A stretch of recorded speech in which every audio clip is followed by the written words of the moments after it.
everybody, and thank you so much for joining me today. Today I'm with a new friend, Kevin, and the only thing I think I can say about Kevin is that I was wrong about him.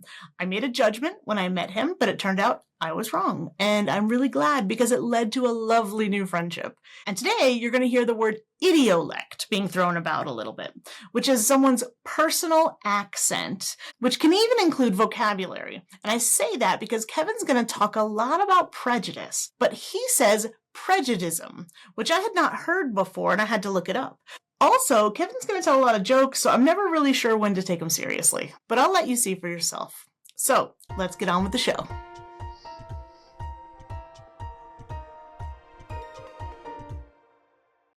I'm Bianca, your personal American accent coach, and I'm here to help you master an American accent in English because your voice is your choice when it comes to how you sound. I try to release a podcast episode every 2 weeks, and so you should really subscribe to whatever podcast platform you use so that you don't miss the newest episode. And by the way, if you want to see the full video of the episode, it's available at Accent Coach Bianca on YouTube. Now, let's get on with the show.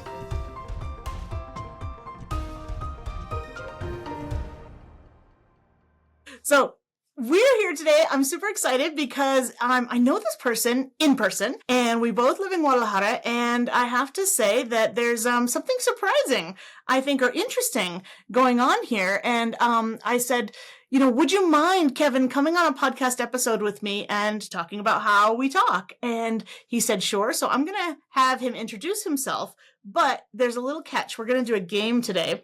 And what I want you guys to do is, as he's speaking, think to yourself, where is Kevin from, right? What kind of accent does he have? And I'm going to give you 3 choices. It's multiple choice. US, UK, or Australia. And he's going to say kind of the same thing twice. We'll just ask Kevin to introduce himself.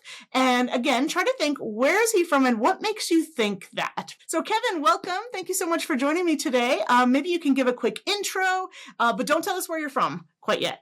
Okay. Yeah, welcome. Thank you for having me, even though my mother really did, but that's okay. Yeah. So, as told, I live in Guadalajara, and we met at actually at a business meeting. We were at an AI teaching course. It was the first time I've met Bianca, and we struck into a conversation after the meeting was all but over. And she explained what she did and asked me if I would consider coming on. And I said, sure, why not? Sounds like it could be a bit of a giggle for us. A bit of a giggle. That's very interesting. Again, we're going to ask him to kind of say that summary again about how we met, but think about it. Is he from the UK? Is he from the US? Or is he from Australia? So if you've been listening to my podcast for a while or seeing my videos, you might have a little bit of an idea, but we're going to talk about the big reveal in a second. But again, Kevin, where did we meet? Kind of like, what's our story? Okay, so as I said, we met at a business meeting. It was an AI class, and after the meeting was over, we got to talking about different things, and Bianca expressed an interest on me coming on and visiting with you guys because of the accent, so it's what she does, and I am what I am, so here we go. Give it a guess, Here we are. guys. What do you think, guys? Doing what we do. Exactly. So which one is it? Think about why that is. We're thinking about vowels, consonants, could be any number of things, right? That give us an indication. Because when we first meet somebody, we kind of judge, right? We all do this. And right or wrong, we kind of can't help ourselves. It's really difficult. But we often think we know more or less roughly where somebody comes from. And here is the crazy part. When I first met you, right away, I knew where you were from.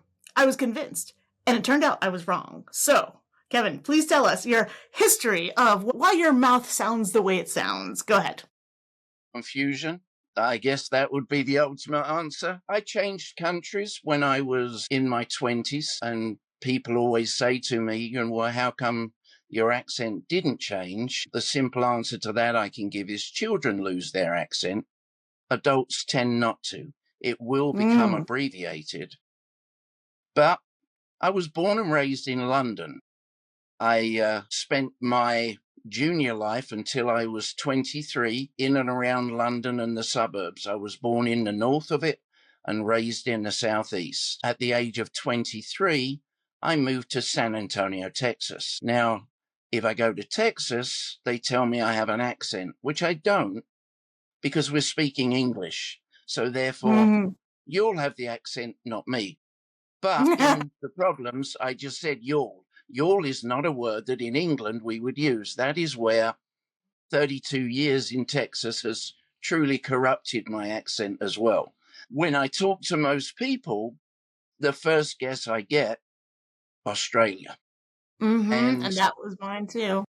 of course, that was a penal colony, so it's where we sent bad people. So that's always my favorite line to them. But of course, we sent criminals all across the world, which doesn't make us any better, does it? If we had that many criminals, we could populate the world with them. So, yeah.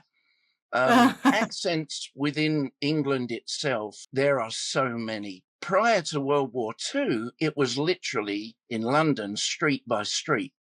You would go from one street to the next and it would be something somewhat different. But back then, people didn't travel like we travel today. People didn't really go beyond their local pub down the road and where they worked. And back then, most people worked within a walking distance of where they were. So they went out, they went to the local, they met their spouse there, they got married, they lived in a close vicinity. After World War II, when so many of the children were pushed out into the countryside to stay with people, they kind of got a flavor for not being in the city anymore. And so all of these suburban towns around London and around the other big cities all started sprouting up, and people started commuting into the cities. And that diversified an awful lot of accents because you got more of a mix and different things going through. Where you school will make a difference to you. I actually went to school at an interesting school. I went to Charles Darwin Secondary School. At the back of the school was Darwin House, where he came up with his theory of evolution. To the left-hand side of it was RAF Biggin Hill of World War II. So a lot of people say that I don't speak as commonly as a lot of folks do, coming from the London area, but that's because I was raised in the burbs, right on the outskirts of London itself. So that did it. As I said, Texas influenced it a great deal. The people I hang around with, obviously. And to be sure, I could be telling you a lot of stuff. I can throw on one or two accents. Australian, believe it or not, is kind of hard for me to do unless you're using different words. Obviously you start every sentence with a g'day or a mate, so, but I find accents interesting because to me, everybody has one. Growing up, or not growing up in my adult life, having married a Mexican, now that we live in Guadalajara, people go to her and they say, hey, your Spanish is great. She spent 50 years in the States. So when she tells them she's Mexican, they're like, your English is great.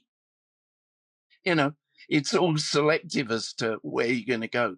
But we used to have a lot of friends. So true. Can I pause you for a quick second? Before we get into that part, the idea of like prejudices and biases, because I think that's where we're going with this, can we take it back to when you were young and you said there's so many accents? People don't realize when we Americans generally, or we can even say United States Americans, when we say British accent, it's just so vague and general and broad. It's really just saying the other, and I'm really glad that what you said was we all have an accent, right? Because it's often like, me? Everyone says I don't have an accent. Everybody has an accent. If you speak, whatever language it is, if you speak with your mouth, you probably have an accent. And what we want to also throw for everybody in the audience is, if you haven't heard this word before, a person's individual way of speaking, Kevin is a prime example of this.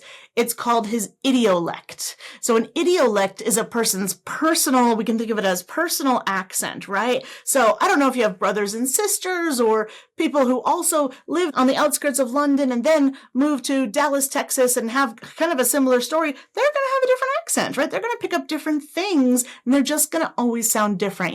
Twins who don't always actually have the same accent. If you listen to somebody's voice, it's different. You can close your eyes and you can say, that's this person. That's their idiolect, right? When you're talking about your wife and you said, oh, well, she grew up in the States and people are like, oh, your Spanish is great. Oh, your English is great, right? That kind of lands, I think, very differently too. And I think you said it once on, I think it was Saturday, we were at lunch together.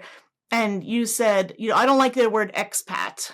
That's a really important distinction. So maybe we can start there, and you can tell us a little bit more about how maybe you perceive those things. Yeah. Well, the first one I'll say to that is when people say I'm British, I will answer no, I'm English. Britain is an amalgamation of 4 different countries in the United Kingdom. British, you could be anybody from Great Britain. You're English, Irish, Scottish, or Welsh. They will tell you. But to be British, you could also be Canadian, Indian, African, Australian. All of those different things, all of those people carry a British or can carry a British passport, and they fall under it. So we as English, or as the home counties as they call them, we tend to look at ourselves as those separate individuals. We are English, we are Irish, we are Scottish. And you say about the accents and different things. Okay, so I have 3 kids and my daughter has 2 kids. My daughter's 2 kids, one was born in London and lived in London until she was 10, 12. The other one was a couple of years behind, but she didn't start schooling until she went and they had moved to Norfolk. Now, the youngest one, we have difficulty understanding because she has a Norfolk accent, whereas her sister has a totally different accent altogether. My kids have different accents. They're a blended family. My daughter was born in San Antone, raised in San Antone, and to me doesn't really have much of an accent. My son was born in Guadalajara, but raised up and down the West Coast until he was 14. Then he moved to Texas. And the youngest one, she was born in Oregon, but if you ask her, she's a Texan because she was like 3 when she moved to Texas, and she was there until she was just entering adult life, and so she thinks of herself as a Texan. Their accents are different, the way they speak and everything else. So, and growing up, the poor souls didn't have a chance because we would be in situations where, and a prime example is the littlest one, when she was learning to read, she was like, Mum, got a book. Mummy, mummy, mummy, how do I pronounce this word? Well, she gets to her mum and her mum turns to her and says, Sweetie, mummy has a horrible accent. Go ask your daddy. So she turns around, Daddy, daddy, daddy. She gets halfway across the room and Adriana, my wife, says, Sweetie, go ask your brother. Daddy's got a silly accent too. So your formative years, where you are in through those examples, will show you that who you are is made of where you are at different times. I didn't lose my accent, although it has altered.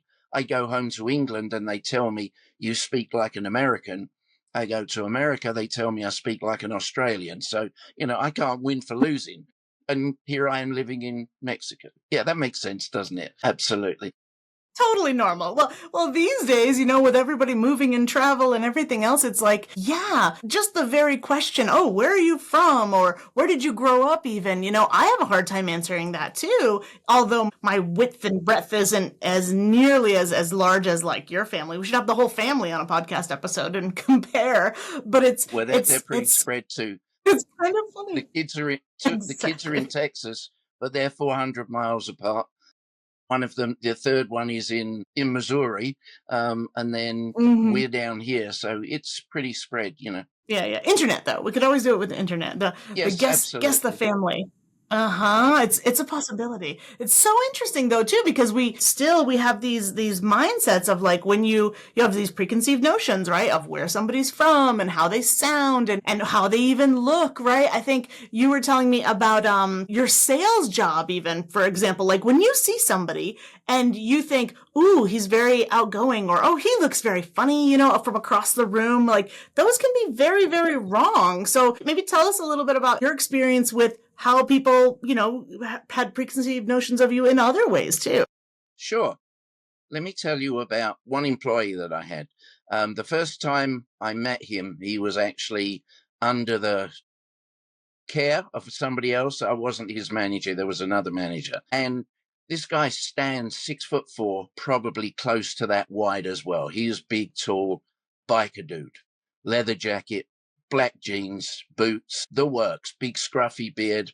And then he's got the outline tattoos all across his face and his head, bald shaven head.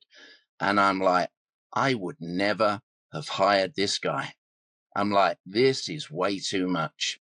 So about 6 months or so later, I met him again, only now he's had it covered in. Now you've got, as I said, this big biker, and his tattoos were a mixture of Maoris from New Zealand, Tongans from the islands that strip up from there, and some other tribal things. And you're like, why would a guy like that do that? He had neighbors that were up that way and was impressed by them. And he wasn't a spring chicken. He was in his 30s when he did this. So I took one look at this guy and I was like, I would never, never have this guy working for me. He's got this, now it's all filled in. There's blued and whites everywhere. And I'm like, this dude's scary. And the other manager said, oh, he's my assistant manager now. And now we're in an automotive setting, but we have to sell services to people. This guy's selling services to people. And I'm like, you got to be nuts doing this. Now, this other manager and I had the best two companies in the city. We're competing. And I'm thinking, well, I got one up here. I got a nice looking young girl as my assistant. Anyway, a couple of months later, the other manager left the company for one reason or another. And I inherited the whole market, including this store where this individual's working. And I'm like, holy moly. So I transferred myself out to that store to take over to see what we've got. And I'll be honest with you, I nearly went and got facial tattoos. This guy, it was unbelievable. The area that we lived in was an upwardly mobile area with there was quite a few affluential people. So the guys that drove through this area on the weekends rode their bikes. So they saw this guy's bike, they would come in and talk.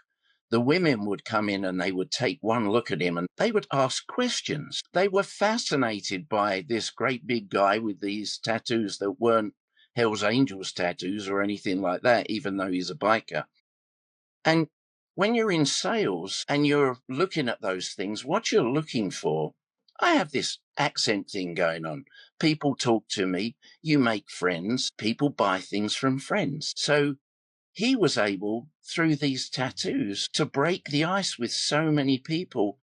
He was one of the best salespeople I've ever met. So, in fact, one day the vice president of the company came through and we're looking at the company had 150 stores. So this guy's up there and he comes in and he says, wow, what are you doing with that guy? And I turned around to him. I said, no, seriously, I'm thinking about going and getting some facial tattoos. And this guy's face just dropped. I said, no, I'm kidding you. But they do break the ice. They do make it easier for him. People talk to him. Mm-hmm. I wouldn't want to meet the guy in a dark alley on a scary night. Because we have these notions. We just have these biases and these prejudices. But like you said, like it really just, you can be shocked. Sometimes we realize how small and sometimes petty we are. And wow, nicest person in the world, not what you might originally think. And like what you were saying earlier, like, that's how I see somebody from across the room in a dark alley, right? I have, maybe sometimes it's a good thing and sometimes it's helpful and sometimes it's really not. But whether we like it or not, we generally get a flash, we get an impression. And I think those are things we can see. What about what we can't see, And I think you mentioned too, it could be like other things that we visually see. But what about when we hear something? It's almost like we're doing better with sexism and racism and things like this of this nature. We're not great, but feel like we're making some headway here. But it almost seems like language bias and accent prejudice and these things, and they're still sticking around. And it's almost like, oh, that's still okay, though. It's still okay to like make fun of people for how they speak and deny them jobs and opportunities because, they have an accent. So therefore they must be less intelligent, things of this nature. I don't know if you feel the same way, but I feel like it's this unseen thing that once somebody's mouth opens, it can then cause another kind of prejudice. Do you know what I Oh, mean? yeah, very, very much so. I mean, all you have to do is say customer service, and everybody already goes, "Oh, goodness me, what are you talking about? This is where your customer service is coming from now." But that's not true at all. But it is a Hmm. stigmatism. And the reality to it is the opportunities that jobs like that have created in some of those countries where those people are, like India. A customer service job like that in a call center is actually a very good paying job for them. It's hard for us to believe. We think, if you have to go work in a call center, it's because something wasn't working for you. But Hmm. to them, Hmm. it's a quality job and they do very well at it. Again, though, Absolutely. we're just Yeah. looking at it's us that puts it on them. It's not them putting it on us. It's funny because sometimes I think the only thing that will actually get rid of true prejudice in this is if aliens were to invade us, because all of a sudden, Oh my all God. of the countries Hmm. and everybody around the world would suddenly become, we're humans, we've got to fight this alien. And it would bring everybody together. Uh-huh. Uh-huh. Now, wishful thinking Sad it or is, non-wishful, because sad it as may it not be is, I good, feel but the same thing. that's the outside thing that could possibly save us and bring us all back together and forget our differences and Right? insignificances or significances. Just saying. Totally, totally. Yeah. And there's like two things that you made me think of. Number one, let's say I'm calling a call center. They're there to help me. Like there's this person, this human being over there who knows where, and they're just trying to help me. They're just trying to do their best. They don't hate me. But a lot of us treat people, we feel like we have more of a license to treat people poorly, right? When they're not like us. They're just trying to help. It's really, really sad that that happens. But just real quickly, not just that, but in a lot of cases when we do call those call centers, they are being monitored and they're stuck to a script that they have to stick to. And I tell you that because I worked for a very brief time in a call center. And one of the floor walking managers came to me and stopped me and told me to stop being so friendly with people. I was very fortunate that the company we were working for, they had one of their people listening in, and he also heard this person chastising me and came down and said, "No, he's actually sincere when he says it. Let him do what he's doing because he has a sincerity, he has a reality about what he's saying, and he's making friends." It's that simple. But Mm-hmm. most call centers, Mm-hmm. if they go off script, they can get in trouble for it. Absolutely. Yeah, there's that whole aspect too. In fact, I have a friend who was working in a call center, and that's we're going to do a whole episode on that and how people perceive your intonation on the phone, especially when they can't see you. There's no video Hmm. call there. We almost dehumanize people, very often, I think, and that's just a horrible place to be, I think. But yeah, tell us a little bit more about, if you can, like what do you feel along these lines of, it could be accent prejudice, it could be biases in other ways, because you've lived in a number of places, right? You've lived in Texas and you went up to Oregon and things like that I'm just picking out that you mentioned. But yeah, what else have you noticed? Because now that you're here living in Mexico, like me, like I'm really curious to hear if you have any other thoughts about all this. Well, it's funny. So my wife and I met in San Antonio, and in San Antonio, as I said, she's Mexican. And so when she speaks English, she does have an accent, and she experienced quite an amount of prejudice because of the accent or because of being Mexican. And believe it or not, from Mexican Americans, it was probably the harshest. They tend not to be so friendly towards Mexicans. Um, they feel like they're Americans and maybe they're a bit better than them. And, here in Mexico, they have a similar sort of thing. People from Mexico City There are oftentimes hierarchies in different places, yeah. look down or seem to look down their noses at people from Guadalajara, let's say. And you see a lot of those things. But believe it or not, in the States, I had prejudice thrown on me. In retail establishments, I caught a couple of people stealing and different things, and their defense was to call immigration on me. And even when I got to Oregon, which is such a liberal state, it's not even funny.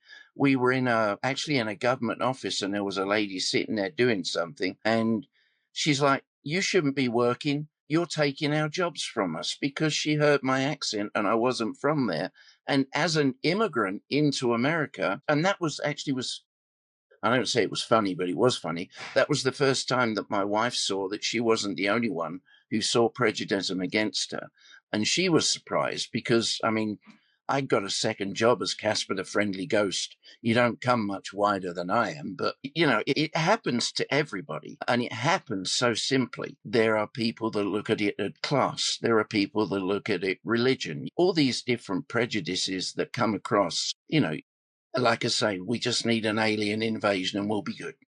We'll be great after that. We'll be so kind and loving towards each other, right? Yeah, it's like, Yeah. and it just seems like any way that somebody can look down on you or use you as a stepping stone, anything that they can see that is different, it's kind of always been the case with us humans. We're like, oh, you're different in this way, therefore not as good, and as you say, it could be one thing, it could be anything, it could be nothing, and they just kind of like make it up in their heads, who knows? There's so much prejudice and bias in the world out there. And like you said, it could be in anywhere too. Often there's like kind of a pecking order, there's a hierarchy, and you take similar groups of people, and in another place, the order, let's say, is reversed. And how do you know, like, what's going on here, So I wanted to get you on today, mostly just to put a lot of this out in the open, because I think many people put other people in boxes, and you're from here, you should sound like this, or, all of these preconceived notions. And just to grab you, if I could, bring you up here and show you as an example of we're also different in how we speak. We all have an accent, and that's okay. And you can speak however you want to speak, and that should be fine, right? But we have these institutions, we have these systems where we all have to kind of work within them. Like you said, the guy within sales, for example. What was that big word you used? Idio? Oh, thank you. So we have the word accent, right? We have a lot of people will say dialect, and dialect usually is more about a language group, right? A smaller language group that's going to be maybe some grammar or vocabulary, right? Differences between a different dialect of another language or same language. And when we say accent, we mean how do they sound. And when we say idiolect, like idiosyncrasy, that's what we mean when we talk about a person's personal kind of accent, right? And so we would say, oh yeah, I can hear Kevin coming down the road. The lights are off, but I hear him. I know it's Kevin. How do I know? It's this word called idiolect, right? And because we all have an accent, right? And it's our personal kind of accent. Exactly. I feel like I hit the beginning of that, the idiot part to it. I've got down pat. I was going to first ask if there's anything else that you wanted to mention, any other stories that come to mind, that relate to this today. One thing that I will leave, oftentimes people, when we're down here, people ask me, what do you do? What is your business? What do you do? Well, like when we first met, I had a beer in my hand and you said, what do I do? And I raised my beer and I said, well, this is pretty much it. I mean, I'm retired for all intents. I don't work, but I do have a wealth of experience in an old man, in other words, relatively speaking. And I've been in sales and I've been in management. I managed my first business when I was 19. So I did it for a long time. I did various different things. I did automotive. I ran a pawnbrokers. That's PAWN, not PORN. I did not sell sex. It's not as exciting, but it is. I sold drugs. I managed a drugstore. So, the interesting ups and downs, different things. But I was a salesman out on the road for a while as well. And when I first went for that job, I sat down and actually I was interviewed. There were two gentlemen in front of me, and one was a retired squadron leader from the British RAF, and the other one was head salesman. And I'm sitting there, and they asked me, what is going to be your biggest drawback as a salesperson? And I answered, I'm shy.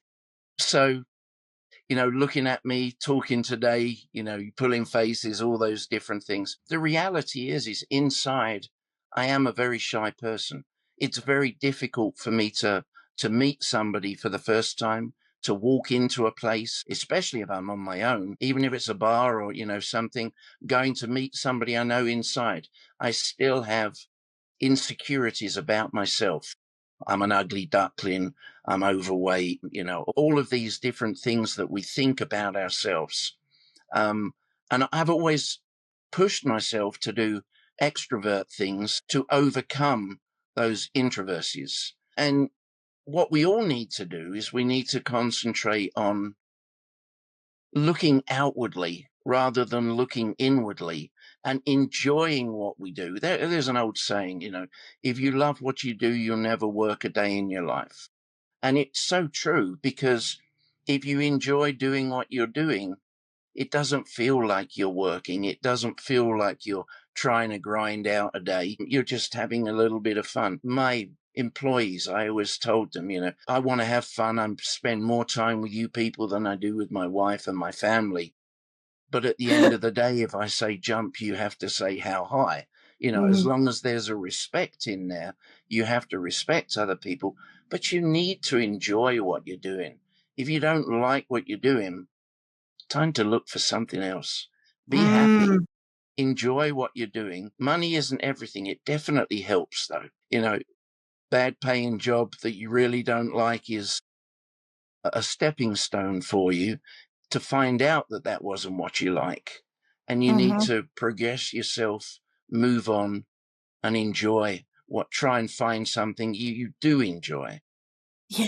I've been fortunately blessed with my kids, my son.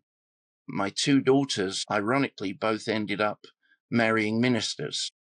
So their lives are very fulfilled. I'm very fortunate. I don't have to go to church. My kids do all my praying for me, but they knew what they wanted to do. One of them works in sales, ironically. The other daughter works online. And then, as I say, the other one's a detective. I was very fortunate. They all knew what they wanted to do. Me, growing up, I had no idea. I bounced around jobs, managing, selling, sales management. But I must admit, the majority of the jobs I did enjoy doing them. So That's what I that was was the thinking. key to it, is you have to have something that you enjoy. The difference between running a drugstore and running an automotive repair service is more service orientated than product orientated, but you're basically doing the same thing. You're looking to take care of a customer. In all of those businesses, I had movie stars, pop stars, and then I also had people that didn't have two farthings to rub together that came in. So we all have the same basic needs. We're all very similar in being. It doesn't matter who you are, what you do. You have the same basic needs. And I've yet to meet anybody that can do the thing I can't, which is to put their pants on two legs at a time. I still have to do one leg at a time, and I think everybody does. Exactly. Yeah, I think those similarities are the important thing, because when let's say you work at a call center, or let's say you go into, a drugstore to buy something, like, I don't know about you, but I also make judgments of like, oh, that person this or this, right? And then I have to catch myself and say, well, maybe they had a bad day. I don't know what their day was like. Maybe they had a horrible day. And then I start thinking, I don't know what their life is like. I have no idea about this person, but here I am making these snap judgments when really what I try to remember as much as possible is like kindness and compassion and learning about somebody and speaking to them and learning from them. That's going to win over, this prejudice every single time. So I feel like no matter what we see or what we hear, the more we can take time to get to know each other, I feel like the better off we all are, until the aliens come. Absolutely. Absolutely. Just, every person you meet, you have the opportunity of making a friend. As you said, good day or bad day. If they've had a bad day, try and put a smile on their face. If they've got a smile on their face, ask them why. They may have an experience they want to share with you that can make your day and turn yours around. But everybody you meet is an opportunity to grow. And just be the best you. Oh my God, I love it. I love it so much. I'm so glad that I met you, and I can't wait to meet other people too. I should probably have your wife here on the podcast. Oh, hold on. Actually, before we leave, we have a little secret. I saved this to kind of bombard you with at the end. Hope you don't mind. Tell me. If so, we can always edit it out. But your wife told me, tell me if this is true, that when you guys were younger, she used to write a lot of your work letters in your business because she said, oh, Kevin's grammar is terrible. I write better letters than he does. I don't know if that's true, but that's what she told me. I can elocute a lesson or a letter. I can elocute what wants to be said. I cannot punctuate and I cannot spell for toffees. I spelt phonetically my entire life, and I don't see the purpose of a comma or a full stop. No need whatsoever. And our mutual friend, Dan, he tells me all the time, I don't know grammar. English is my first language. I don't know grammar. So here's yet another prejudice, right? People think that just because you speak a language, you write it well and you're eloquent, and here's another kind of bias too that we don't talk about often. It's a positive bias, but it's still a bias, you know? So I think that's also something really interesting that we forget about too, that we have this kind of what is it called? I think it's called the halo effect, where, you see somebody has a certain quality that you value. Oh, well, they must be rich and famous and beautiful and wonderful and, not have a bad day. So I think what you said is a really good way to end our talk today, is that get to know more people. We're all here for a short amount of time, and let's use positivity and let's embrace each other, for what we are. So I want to say thank you so much for doing this today. I'm glad I love that it. I could do it for you. And obviously we'll see each other before too long at another meeting place. Around. Yep. Exactly. Yeah, we'll get to see each other in person, but we won't get to see, you won't get to see the audience probably for a while. So we'll say thank you guys for listening today, especially all the way to the end. Thank you so much for sharing this interest that we have, and maybe hopefully agreeing with us. Send us a comment about what you think about these things too, and your experiences too. I love to hear about other people's experiences. So for today, I'm going to say thanks again, Kevin, and I hope to see you soon. Okay, thank you. Bye for now. Bye, guys. See you soon. Thanks a lot for watching. Have a good one.